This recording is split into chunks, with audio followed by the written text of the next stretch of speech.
Lyca production சுபாஷ் கரன் மற்றும் red Jain movies தயாரிப்பில் உலக நாயகன் கமல்ஹாசன் நடிப்பில் பிரம்மாண்ட இயக்குனர் சங்கர் இயக்கத்தில் உருவாகியுள்ள இந்தியன் 2 வரும் ஜூலை 12 முதல் உலகமெங்கும் உங்கள் அபிமான திரையரங்குகளில். தற்போது நாய் கூட BA பட்டம் பெறுவதாக திமுக அமைப்பு செயலாளர் RS பாரதி பேசியிருப்பது சர்ச்சையை ஏற்படுத்தியுள்ளது. சென்னை வள்ளுவர் கோட்டத்தில் நீட் எதிர்ப்பு போராட்டத்தின் போது பேசிய அவர் பட்டப்படிப்புகள் திராவிட இயக்கம் போட்ட பிச்சை என குறிப்பிட்டார். சாதிவாரி இடஒதுக்கீட்டால் தான் தங்களில் பலர் மருத்துவராகியுள்ளதாகவும் குலம் கோத்திர பெருமையால் டாக்டராகவில்லை எனவும் தெரிவித்தார். தாங்கள் பெற்ற பட்டங்கள் டாக்டர் பட்டங்கள் திராவிட இயக்கம் போட்ட பிச்சை எனவும் RS பாரதி பேசினார். தான் படித்தபோது BA படித்தாலே போர்டு வைத்துக் கொள்வார்கள் என கூறிய RS பாரதி இப்போது நாய் கூட BA பட்டம் வாங்குகிறது என தெரிவித்தார். அந்த கம்யூனல் ஜிஓவால் தான் இன்றைக்கு எங்களவர்கள் டாக்டர்களாக பல பேர் நம்மாலே பாதி பேர் மறந்துட்டோம். ஏதோ குலப்பெருமையால் கோத்திர பெருமையால் டாக்டர் ஆகிட்டு போல.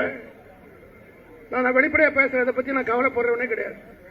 மனசில் பட்டதை வெளிப்படையாக பேசக்கூடிய ஒரு தைரியம் உள்ளவன் நான். காரணம் என்ன, இதை நாம நினைக்கணும். நான் ஒரு வக்கீல்னா எழிலன் BL இதெல்லாம் எங்களுக்கு கூட பெருமையால் கோத்திர பெருமையால் வந்ததா? இந்த இயக்கம் போட்ட பிச்சை வெளிப்படையாகவே நான் சொல்கிறேன். திராவிட இயக்கம் இல்லை என்றால், கம்யூனல் ஜிஓ இல்லை என்று சொன்னால் இத்தனை டாக்டர் போர்டு தங்காது.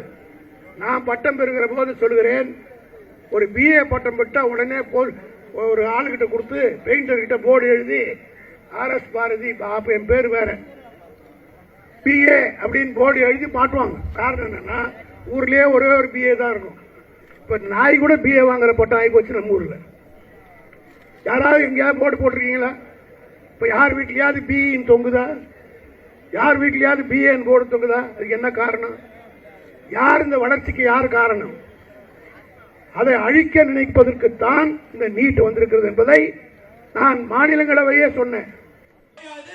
இந்த சர்ச்சை பேச்சு குறித்து புதிய தலைமுறை தொலைபேசி வாயிலாக RS பாரதியை தொடர்பு கொண்டு கேட்டபோது அனைவருக்கும் கல்வி கிடைக்க திராவிட இயக்கம் காரணம் என்பதை உணர்த்தவே இவ்வாறு பேசியதாகவும் அதில் உள்நோக்கம் எதுவும் இல்லை எனவும் விளக்கம் அளித்தார். அதாவது நீங்க எல்லோருக்குமே கல்வி என்பது மலிவா கிடைக்கக்கூடிய அளவுக்கு வந்ததுன்னா அந்த மூவ்மெண்ட் தான் காரணம். இல்ல அந்த வார்த்தையை பயன்படுத்தி இருக்க வேண்டாமோ, அது தவறாக வந்து விட்டதோ அப்படின்னு தோணலை உங்களுக்கு? உள்நோக்கத்தோடு சொல்லப்பட்டவை அல்ல, உள்நோக்கத்தோடு சொல்லப்பட்டவை அல்ல. லைகா புரொடக்ஷன் சுபாஷ் கரன் மற்றும் ரெட் ஜெயின் மூவிஸ் தயாரிப்பில் உலக நாயகன் கமல்ஹாசன் நடிப்பில் பிரம்மாண்ட இயக்குனர் சங்கர் இயக்கத்தில் உருவாகியுள்ள இந்தியன் 2 வரும் ஜூலை 12 முதல் உலகமெங்கும் உங்கள் அபிமான திரையரங்குகளில்.